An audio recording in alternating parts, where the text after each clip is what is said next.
there's no necessity for public funding. There's no market failure here. There's a business failure. There's an industry failure.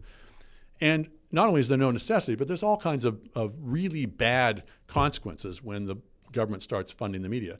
First of all, just in a business model sense, it tells the media, it tells the publishers, you don't need to make changes. You don't need to make that arduous trek. You don't need to adjust to change circumstances. You can go back to sleep because the government's going to bail you out. So it just puts everyone to sleep. It stops the impetus for change.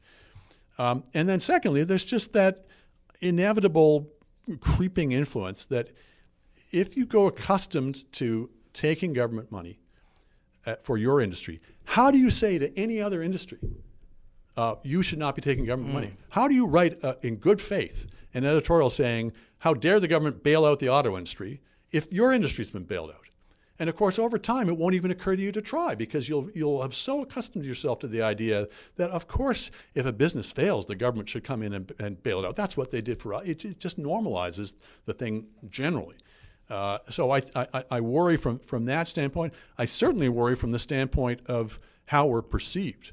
And you talked about, people yelling Trump derangement syndrome or whatever, and I, bat that away without too much difficulty.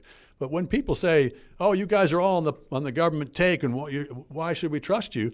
It's a harder thing to answer.